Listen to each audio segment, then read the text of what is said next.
que parecen contener disparidad. Segundo de Reyes 8:25.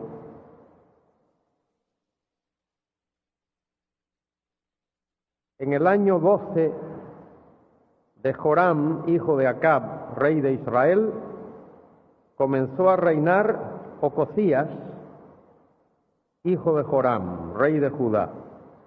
De 22 años era Ocosías cuando comenzó a reinar y reinó 1 año en Jerusalén. Dice ahí, de 22 años era Ocosías. Y luego, en el libro de Segundo de Crónicas 22:2,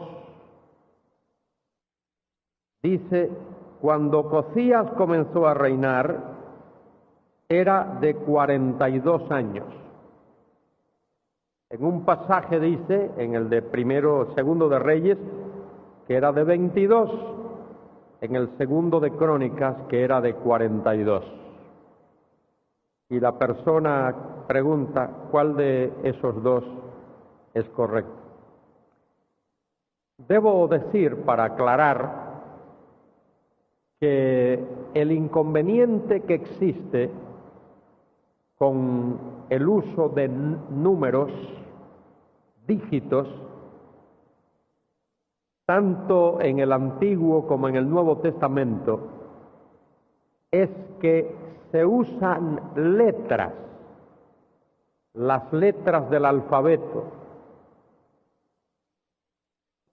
Nosotros tenemos una ventaja.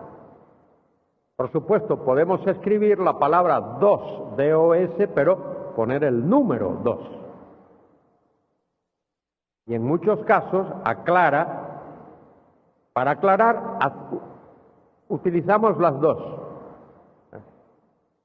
Ponemos ahí, te envío 5,000 pesos, lo ponemos con letra y luego entre paréntesis ponemos el signo de pesos, una D, una RD, República Dominicana, y luego la cantidad. Eso lo podemos hacer, pero en hebreo no. En hebreo hay que jugar con letras. Y eso, cuando se copia un manuscrito, al copiarlo, uno se puede equivocar, o el que lo copia se puede equivocar. Estamos hablando ahora de la transmisión del texto, copias de manuscritos. ¿Por qué se puede equivocar uno? Bueno, ahora no puedo yo aquí no tengo para escribir, pero en el hebreo, por ejemplo, una R va así, y hay una curvita aquí y hacia abajo. Es una R. La D en hebreo es así, pero en lugar de ser la curvita, tiene como una colita ahí, un rabito, y luego hacia abajo. Y ese rabito pequeñito ahí sería el equivalente de una tilde. ¿Cuántas veces estamos nosotros escribiendo o escribimos en castellano y queremos poner una T y se nos olvida ponerle la tilde? O una ñ y se nos olvida ponerle la tilde a la ñ. Fácil. Entonces, en hebreo ocurre eso, solo que afecta particularmente a los números. A los números. Yo creo, personalmente, que lo que dice Segundo de Reyes 8:25 es la lectura correcta, que Ocosías tenía 22 años en lugar de 42. Y la razón de por qué hay esa diferencia en un pasaje y en otro, eso hay que resolverlo a través de la crítica textual que explica esto que he explicado, el hecho de que en hebreo, en el idioma hebreo, los números son letras, las letras del alfabeto, y que era fácil equivocarse al escribir. Hay un pasaje en el Apocalipsis, ya esto tiene que ver con el griego, pero es más o menos igual. Dice, bienaventurado el que guarda sus mandamientos. Y la palabra mandamiento en el griego es tolas, una N, una T, una L, una T, una O, una L, una A y una S, la palabra mandamientos, plural. Pero la palabra vestiduras es stolas, y la sigma casi que se forma igual que la N. De manera que uno que copiaba un manuscrito pues, fácilmente podía equivocarse y en lugar de poner mandamientos, poner vestiduras, ropas. Bienaventurado el que guarda sus ropas o bienaventurado el que guarda sus mandamientos. Pero como podéis ver, fundamentalmente no hay ninguna doctrina que sea afectada ahí. El que guarda sus ropas muchas veces se refiere a vivir en santidad, y el que guarda sus mandamientos también vivir en santidad. Por eso guarda sus mandamientos. Repito, estos problemas se resuelven por medio de la ciencia que se llama crítica textual. Ahora aquí hay otra pregunta. Yo quisiera poder contestar las preguntas que me llegan. Esta no es una pregunta que me gusta enfocar, son cuestiones que no... yo soy un extranjero aquí y no me gustaría decir nada que alborote ningún panal. Dice, en nuestros días estamos enfrentando problemas entre los cristianos del grupo nuestro. Muchos, cuando se habla de el Señor me mostró, eso entre comillas, o el Señor me dijo, podría entenderse como discernimiento de espíritus, puesto que algunos creen algunas revelaciones, es decir, que hay revelaciones. Bueno, yo he dicho ya hablé acerca de esto. No creo que Dios está revelando nada nuevo a nadie hoy. Porque si hay profetas hoy, son falsos. Me pregunta alguien, Carballosa, ¿hay apóstoles hoy? Sí, falsos. ¿Hay profetas hoy? Sí, falsos. Genuinos, no hay ningún profeta hoy. Según el Nuevo Testamento, no hay profeta. Y apóstoles tampoco. Y personas que tengan discernimiento de espíritu tampoco, porque eso tenía que ver con el tiempo cuando el Nuevo Testamento no se había escrito, la Biblia no se había completado y alguien podía entrar en la congregación de esos grupos sectarios y raros, como mencioné los otros en estas noches pasadas, y en la congregación había alguien con ese don de discernir espíritu. Pero hoy no... Eso no existe porque no es necesario. Y hay otros dones, todos esos dones espectaculares. Todos esos dones espectaculares, Dios en su voluntad les puso fin. Y la razón de por qué es porque no son necesarios para el crecimiento de la iglesia hoy. hay muchos dones que están vigentes, que son importantísimos y la gente no les quiere poner atención. El don de la oración, el don de ayudas, el don de administrar, el don de evangelizar, el don de pastorear, el don de enseñar, el don de animar a otro, todo eso. Pero los otros dones, y hay muchísimos más, solo menciono esto, que alguien no me diga, usted no mencionó esto, yo no estoy mencionándolos todos. Hay personas que creen que cuando yo menciono aquí un nombre de un autor, tengo que mencionarlo a todos. Si menciono uno, tengo que mencionar a Farrell, a Calvino, a Lutero, a Melanchthon. No, menciono uno o dos, nada más.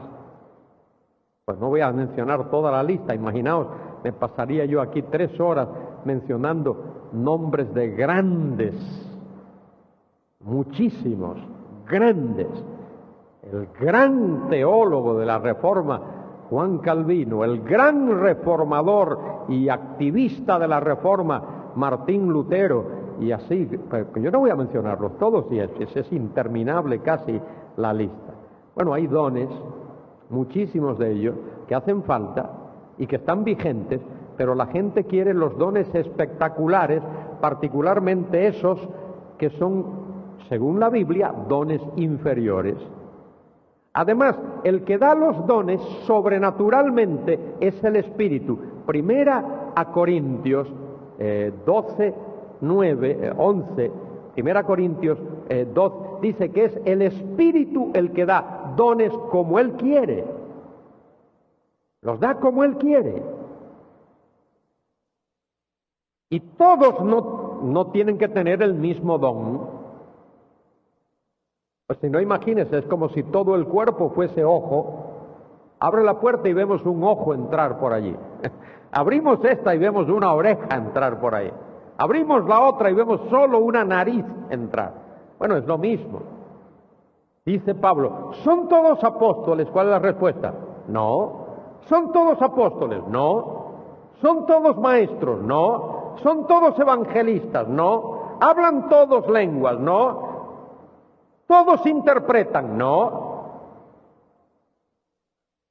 Porque hay diferentes dones para que la iglesia sea edificada, como en nuestro cuerpo hay diferentes miembros.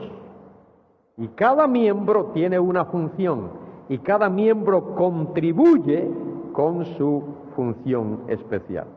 Bueno, yo comprendo la preocupación de este querido hermano.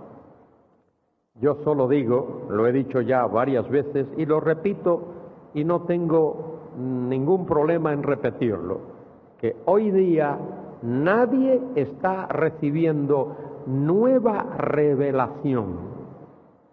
Y es interesante que esos que dicen, el Señor me dijo, o tuve esta revelación de la Biblia, casi que no conocen nada. Y son como los niños que se sientan a la mesa y hay mucha comida ahí, que pueden comer, fabulosa comida, y están pidiendo otra cosa. Y ahí tienen delante la comida que está delante. Y eso de querer revelaciones y que Dios me dijo, eso es inmadurez y es infantilismo y es falta de discernimiento, de verdad. Entonces, seamos maduros en el Señor. Leamos las Escrituras, que sabemos que esa sí es la revelación escrita dada por Dios, inspirada, escrita bajo la supervisión del Espíritu Santo. Y no andemos con otras cosas. Bueno, muy bien. Lección 4, interpretación. El estudiante debe estar preparado para realizar la tarea de interpretación. Esa preparación previa se consigue mediante las observaciones hechas sobre el contenido del pasaje y la investigación o análisis del texto que ha sido sometido a las preguntas interpretativas. ¿Ya veis el problema de ayer? Muchos querían darme interpretación sin haber hecho las observaciones ni las preguntas interpretativas. Eso es como quererte comer una comida que está sin cocinar. Te va a empachar. ¿Entendéis la palabra empachar? Te va a empachar. La comida tiene que estar cocinada, sazonada y cocinada para poderse comer. De manera que hay que prepararse para la interpretación. Y uno se prepara haciendo este trabajo de observaciones y de preguntas interpretativas. Es como construir una carretera. Los ingenieros de camino no traen el equipo. A ver, rieguen ahí asfalto. No. ¿Qué hacen primero? Preparan el terreno, quitan los obstáculos, las piedras, hacen todo y luego aplanan y ponen ahí para que haya una base sólida y luego ponen el asfalto. Bueno, ese asfalto sería como la interpretación y todo el trabajo previo, las observaciones y las preguntas interpretativas. Hay que hacer el trabajo previo. Hay que hacerlo. Eso es importante. Si tú eres deportista, tú no vas al campo de deporte, no vas a jugar baloncesto si no has tenido horas de práctica, de entrenamiento. No vas a jugar fútbol si no has tenido horas y horas y horas de práctica, de entrenamiento. Si eres músico, no vas a dar un concierto si no has tenido horas y horas y horas de entrenamiento, de práctica. Esa es la preparación. Y sin esa preparación, malamente, malo. Las preguntas interpretativas darán lugar a respuestas interpretativas, que a su vez conducirán a la interpretación. ¿Qué significa esta palabra? Pues significa esto. Ya tienes qué significa. Eso te va a llevar a la interpretación.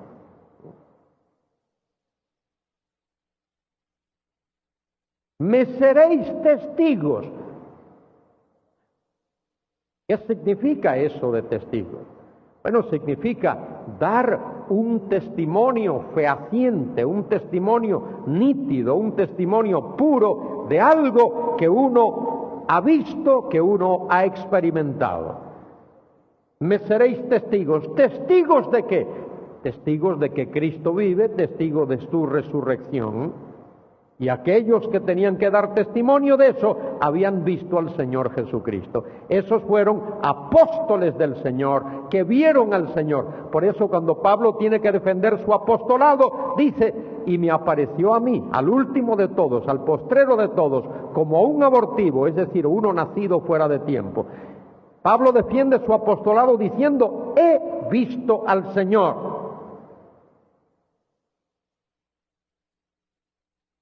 Y esos supuestos apóstoles modernos no pueden decir eso, ¿eh? Muy bien, vamos a ver entonces la cuestión de la interpretación o hermenéutica. Interpretación o hermenéutica. Ya expliqué el porqué de la palabra hermenéutica. Viene del dios griego Hermes, que era el dios intérprete. El dios Hermes, el dios intérprete. Interpretación o hermenéutica es la ciencia, leyes o normas, y el arte, la práctica por la cual se determina el significado del texto bíblico. ¿Cuál se determina? El significado del texto bíblico. La exégesis nos ayuda a determinar el texto. La hermenéutica a determinar el significado del texto. Y no solo el significado, sino también la importancia del texto.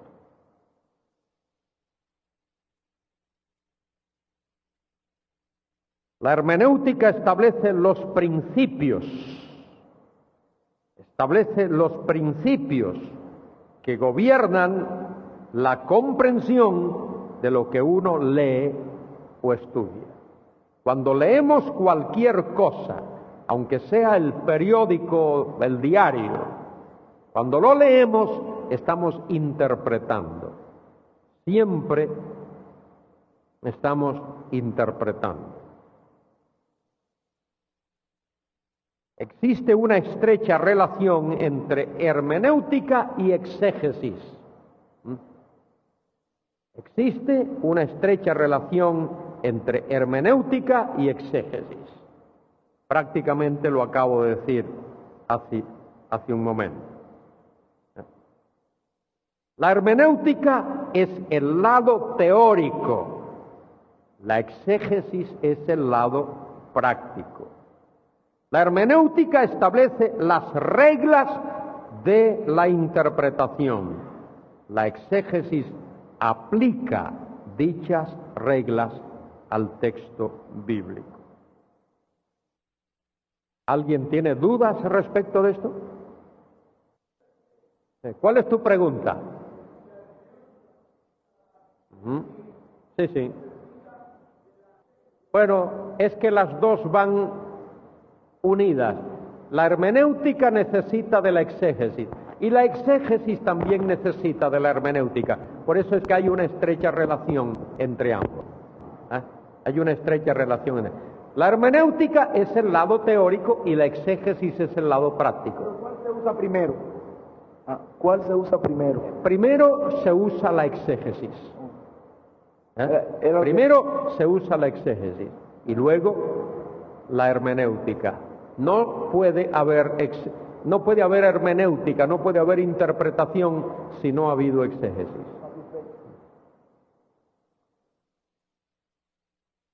Muy bien.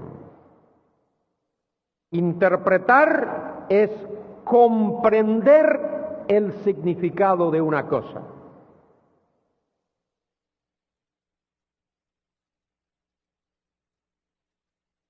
Ahora hay algo que está ahí en un cuadrito. Esto, mire. Interpretar la Biblia es llegar a comprender el significado y la importancia de lo que Dios dice en su palabra. Comprender el significado. ¿Qué significa? La importancia, ¿para qué sirve?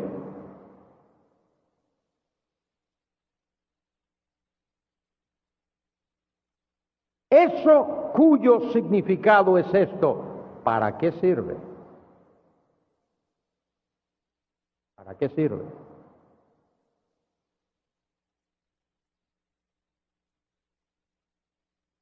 Por ejemplo, cuando estudiamos la carta a los romanos, seguro que nos vamos a encontrar allí con la palabra justicia o justificación.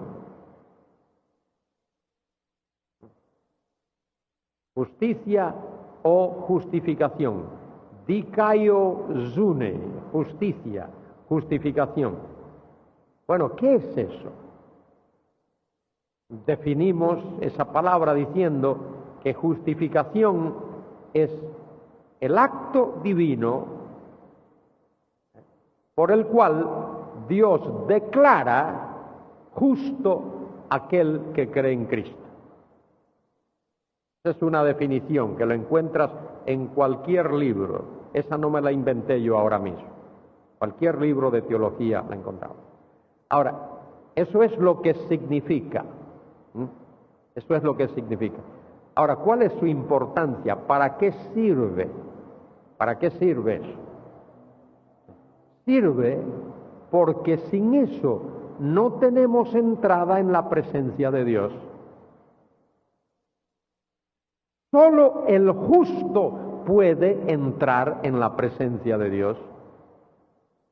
De manera que Dios exige, requiere o demanda que para que alguien pueda entrar en su presencia haya sido declarado justo o esté recubierto con la justicia de Dios. Por eso es que la persona tiene que ir a Cristo, porque la justicia de Cristo es exactamente igual a la justicia de Dios. Y Él recubre al que viene a Él con esa justicia, la justicia de Dios. Es parte del... Por eso, si a ti te gusta la vida fácil, te gusta la vida suave, iba a decir, si eres perezoso o haragán, iba a decirlo, no lo voy a decir, vale, no lo voy a decir. No te metas en el pastorado, dedícate a otra cosa. Dedícate a, qué sé yo, a vender periódicos en la calle, dedícate a vender lo que tú quieras. Pero si no te gusta trabajar, no te metas. A Dios que no te ponga en esto, porque hay que trabajar, hay que levantarse muy temprano y hay que acostarse tarde, hay que sudar. Muy bien, interpretar es llegar a comprender el significado y la importancia de lo que Dios dice en su palabra. Vamos a ver algunas pautas que han de seguirse. Pautas. Algunas pautas que debe seguirse.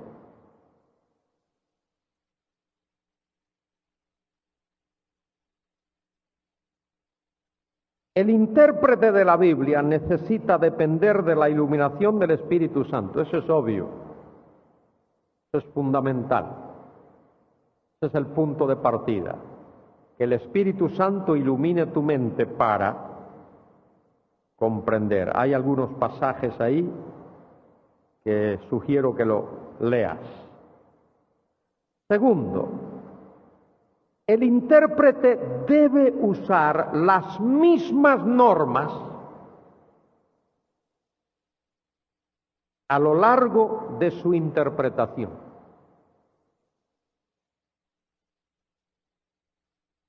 Las mismas normas.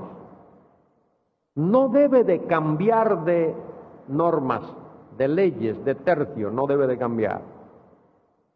Debe de utilizar las normas que generalmente se utilizan para interpretar cualquier literatura. El principio, mire todo lo que aparece aquí, histórico-gramatical, normal o natural. Eso significa literal, todo eso literal. Principio histórico, gramatical, normal o natural o literal debe usarse conjuntamente para cada pasaje. Hay algunos teólogos, muchos de ellos, varios, que no creen que habrá un reinado terrenal de Cristo. Un reinado de Cristo aquí en esta tierra, un milenio. ¿No creen eso?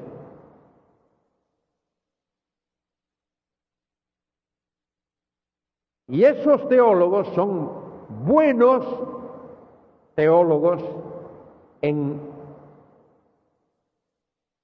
todo lo que la Biblia enseña, excepto escatología, profecía. Interpretan literalmente la doctrina de la Trinidad, la doctrina de la salvación, la doctrina del pecado, la doctrina de Satanás y los ángeles, pero cuando llegan a la escatología, la profecía, abandonan la interpretación literal y se meten en la interpretación alegórica. Interpretan literalmente los números de la Biblia y los sitios que se mencionan en la Biblia y los temas que se mencionan en la Biblia. Cuando llegan a la profecía, entonces todo cambia. Ya Jerusalén no es Jerusalén, es el cielo.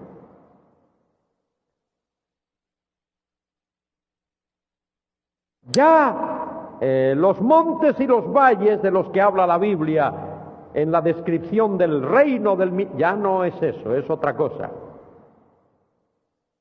Y ya los 1000 años no son 1000 años, es un tiempo indefinido. Yo creo que esa es una hermenéutica lamentable,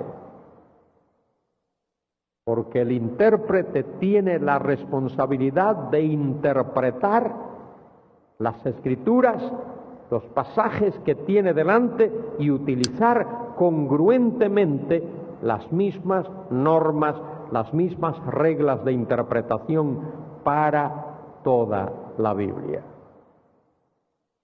Por eso se cometen aberraciones. Los hermanos, queridos hermanos, que enseñan que no habrá un reino terrenal de Cristo en la tierra, enseñan que esto que está ocurriendo ahora en el mundo, esta etapa que estamos viviendo es el reino. Esto es el reino. Pero la Biblia dice que el reino será un periodo de paz universal. Pregunto, ¿hay paz universal en la tierra? ¿Hay? Dice la Escritura que el reino será un reino de justicia. ¿Hay justicia en el mundo? Que el reino será un reino de santidad. ¿Hay santidad en el mundo? Si hasta los cristianos pecamos. Que el reino será un periodo cuando la gloria de Jehová va a llenar toda la tierra, como las aguas cubren el mar. Que no habrá violencia, ni habrá catástrofes.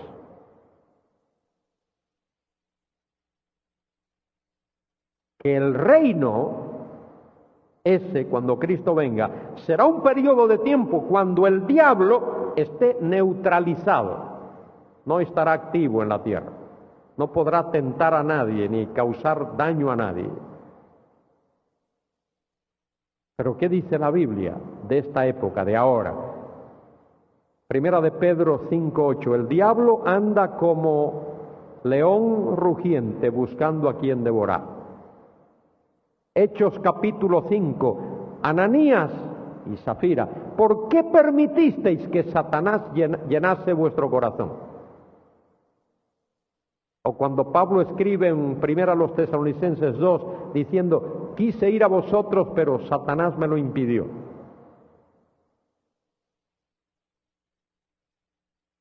Entonces, ahí están las evidencias bíblicas.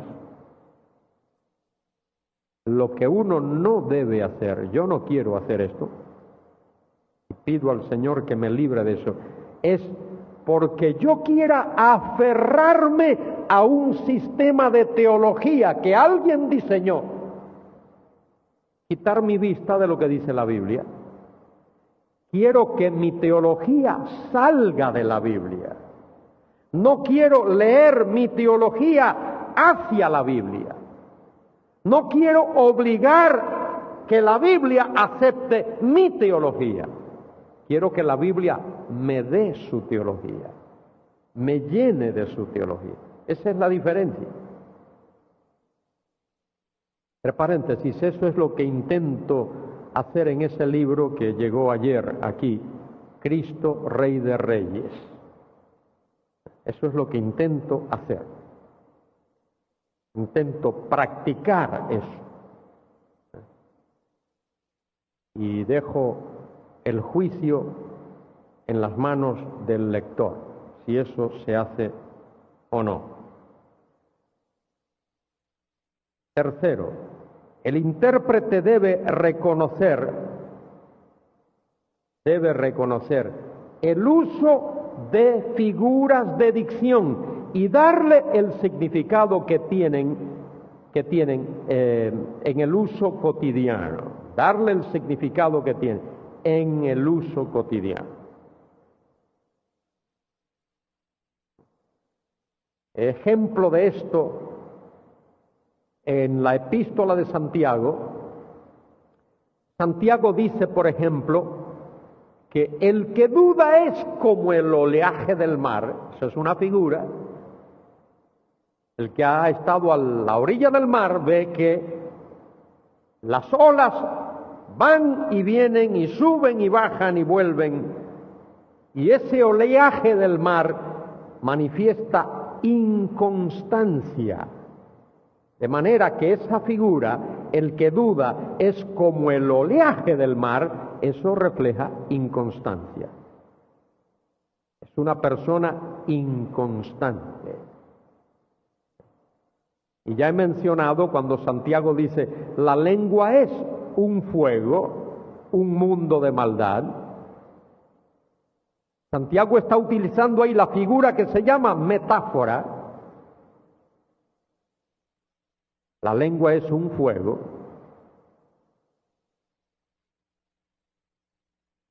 En algunos casos utiliza un símil. La lengua, si hubiese dicho la lengua es como un fuego, eso sería un símil.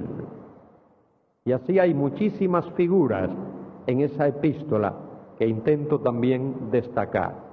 Y en la Biblia hay muchísimas figuras, muchísimas.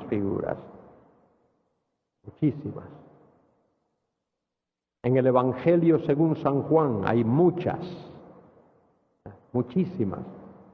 El Señor Jesucristo dice, yo soy el pan de vida. Pan no es solo eso que se hace con harina y se mete en el horno.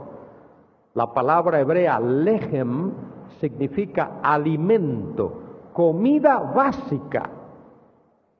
De manera que cuando Cristo dice yo soy el pan de vida, está diciendo que Él es como el alimento básico, como la comida básica que una persona necesita. Yo soy el pan de vida, el que a mí viene no tendrá hambre, el que en mí cree no tendrá sed jamás. Y lo mismo ocurre en el libro del Apocalipsis. Es un libro que está repleto de figuras de dicción. Pero siempre las figuras tienen un equivalente. Toda figura tiene un equivalente. El equivalente de esa figura, ese es su significado literal. Ese es su significado literal. Cuando nosotros decimos, esta persona, oye, tiene ojos de águila. ¿Habéis oído esa expresión? Alguien tiene ojos de águila. Es una figura. Queremos decir que ve bien. Y eso lo entendemos. Tener ojos de águila es ver bien. O fulanito, este señor es un lince, decimos. Es una persona muy lista. Ser un lince es ser una persona muy lista. De manera que hay figuras muchísimas en la Biblia, muchísimas. Al anticristo se le llama la bestia, no porque físicamente se parezca a un cuadrúpedo, sino porque la expresión la bestia describe su carácter. A Satanás se le llama el dragón, tampoco por su apariencia física, sino porque es un ser temible, es un ser temible. Por eso se utiliza la palabra dragón para referirse a Satanás.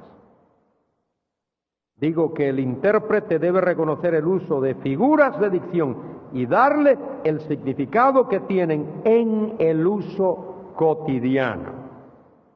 Y una nota ahí que pongo: las figuras de dicción tienen la finalidad de ayudar a la comprensión del texto.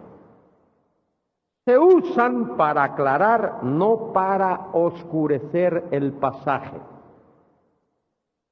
Las figuras de dicción se utilizan para que algo abstracto significa que uno no puede tocar, que no puede oler, que no puede ver, se convierta en algo concreto, algo que uno puede manejar, puede tocar, puede oler, puede ver. De manera que las figuras están para ayudarnos. Las figuras de dicción tienen la finalidad de ayudar a la comprensión del texto. Se usan para aclarar, no para oscurecer el pasaje. Una nota más ahí. Bueno, hay un punto 4. Ahí está. El intérprete debe interpretar todo pasaje dentro de su contexto histórico, cultural y gramatical. Esa es una regla fundamental de la hermenéutica. He dicho que la hermenéutica se rige por reglas, por leyes, por normas. Por eso es una ciencia.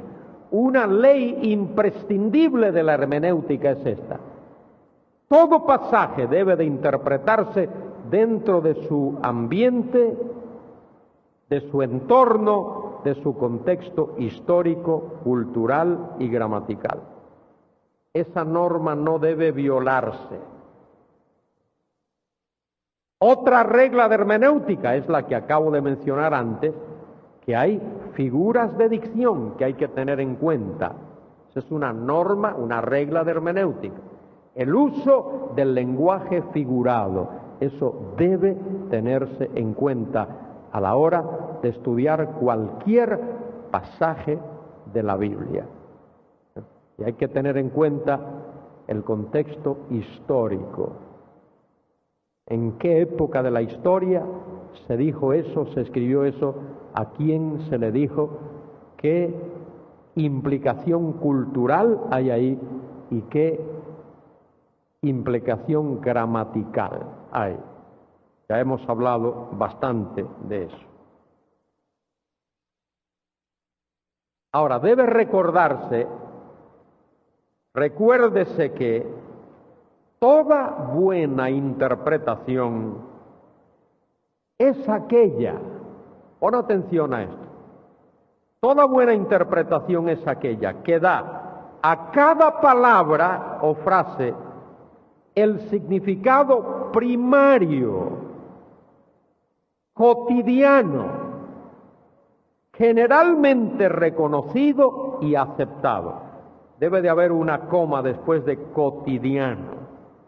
Después de cotidiano debe de haber una coma. Ahí. Primario, cotidiano, es decir, diario. Generalmente aceptado o reconocido y aceptado. Cualquier significado secundario debe basarse siempre en el significado primario. La responsabilidad primordial del intérprete es descubrir y explicar la intencionalidad del autor original. ¿Quieres estudiar la epístola de Pablo a los romanos? Tienes que entender, estudiar y comprender, entender cuál era la intención de Pablo cuando dijo cada una de las cosas que escribió en esa epístola. ¿Cuál era su intención? Si no, no estás interpretando la Escritura. ¿Qué quiso decir el autor original? Y el predicador, el maestro, tiene dos opciones, solo dos. O predica su mensaje, su sermón, el suyo o el de la Biblia. No hay más, no hay más. Erróneos. ¿Cuáles son? No hay más. Erróneos. ¿Cuáles son? Métodos erróneos. El método alegórico es un método erróneo. Eso es lo que hacen los amilenaristas cuando intentan interpretar la profecía, el milenio, las cosas futuras. Emplean el método alegórico. Una alegoría es una metáfora extensa. Este método es de origen pagano. Eso fue lo que los griegos inventaron para interpretar su mitología. Los filósofos griegos, no queriendo provocar una rebelión en medio del pueblo que creía todas esas historias mitológicas, se inventaron la alegoría, método alegórico de interpretar. Y eso es lo que hacían en Atenas, en Mileto, en todos esos sitios. Y cuando Alejandría fue fundada, en el año 330, por ahí, antes de Cristo, ese método alegórico de interpretación fue allí, y ese era el que se usaba. Y allí en Alejandría había un sabio hebreo, ya a finales del siglo I antes de Cristo, llamado Filón, Filón de Alejandría. Era un hebreo, un judío. Y este hombre, Filón, utilizó el método alegórico para interpretar el Antiguo Testamento.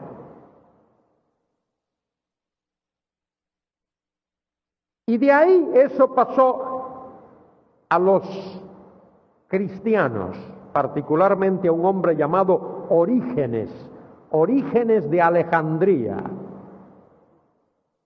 Y Orígenes popularizó el método alegórico de interpretación. Ese era su método de interpretación. Porque decía que el método alegórico le permitía encontrar el significado de las palabras detrás de las palabras. Que el método literal era muy simple, muy sencillo, que había que profundizar más, había que buscar, y creó un caos.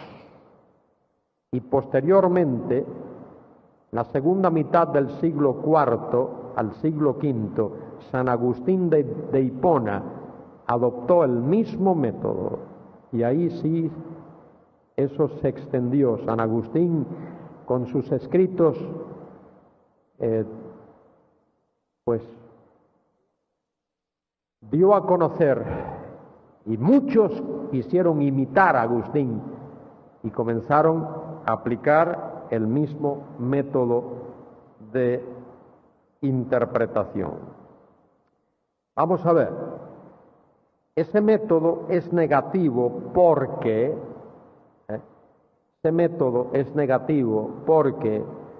pasa por alto la historicidad del texto bíblico.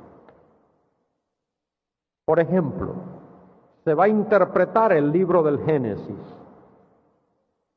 Si se interpreta alegóricamente, habría que decir que no hubo un personaje, un ser, una persona llamada Adán. Adán es cualquier hombre, todo hombre es Adán. No hubo una mujer llamada Eva. Eva es cualquier mujer, toda mujer en el mundo. No hubo un sitio llamado el huerto del Edén, es cualquier lugar donde uno se sienta bien. Y así sigues, llegas a Abraham. No hubo un ser humano, un personaje llamado Abraham, que salió de Ur de los Caldeos con su mujer Sara y con su sobrino Lot y con sus siervos.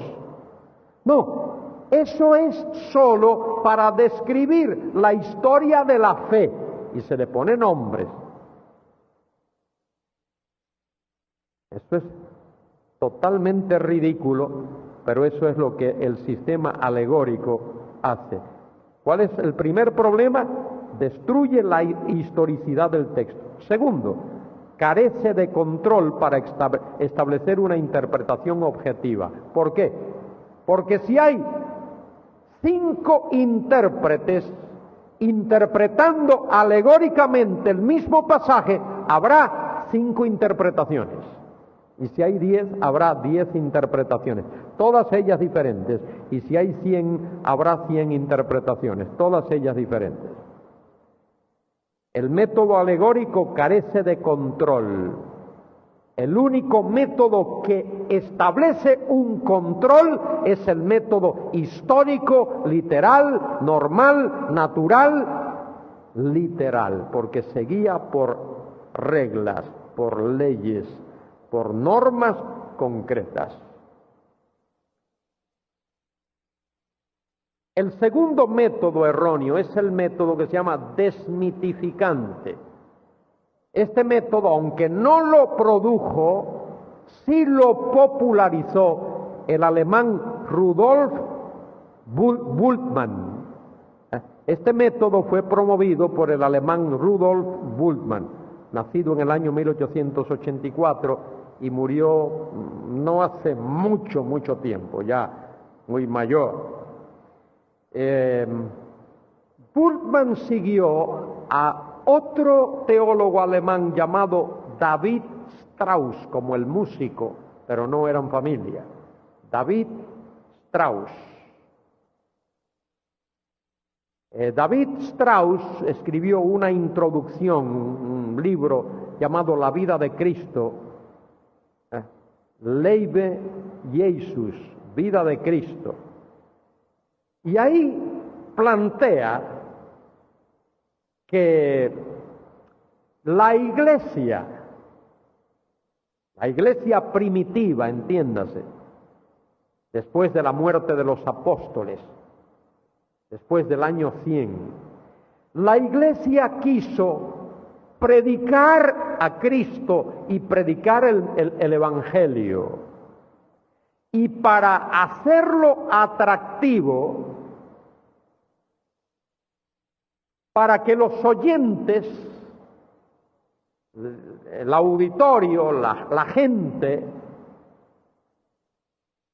quisiese escucharles, pues la iglesia primitiva saturó el mensaje de los evangelios de mitos.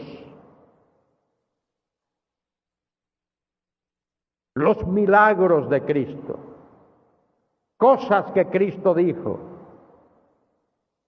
Y entonces la idea de Strauss y después la de Bultmann es que para descubrir, para encontrar al verdadero Jesús, al Jesús histórico, hay que quitar todos esos mitos. Todos esos mitos. Para que la interpretación sea verdaderamente científica. Bultmann considera que la historia bíblica está saturada de mitos, que hay que eliminar para que la interpretación sea científica y aceptable al hombre moderno. El hombre moderno no cree eso de los milagros y cosas espectaculares, entonces hay que quitar todo eso. También hubo un hombre que no era teólogo de profesión. Este hombre comenzó siendo músico. Era un gran organista, gran músico. Después, a los 50 años, entró en la escuela de medicina y estudió medicina y se hizo médico porque quería servir a la humanidad. Su nombre, Albert Schweitzer. Albert Schweitzer. Y Albert Schweitzer a principios del siglo pasado escribió un libro titulado In the Quest for the Historical Jesus, en la búsqueda del Jesús histórico, y hace un planteamiento algo parecido, poquito diferente, pero algo parecido a Bultmann y a otros.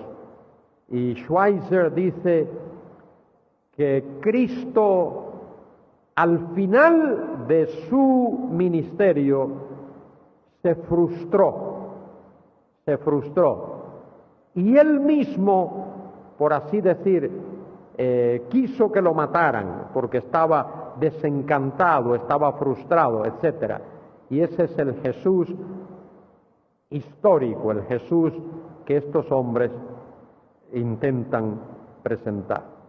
Bueno, esos dos métodos, está de más decir que ambos son totalmente erróneos, para mí inaceptables, ninguno de los dos, ni el alegórico ni el desmitificante. Ahí lo dejamos ahora y tomamos nuestro descanso.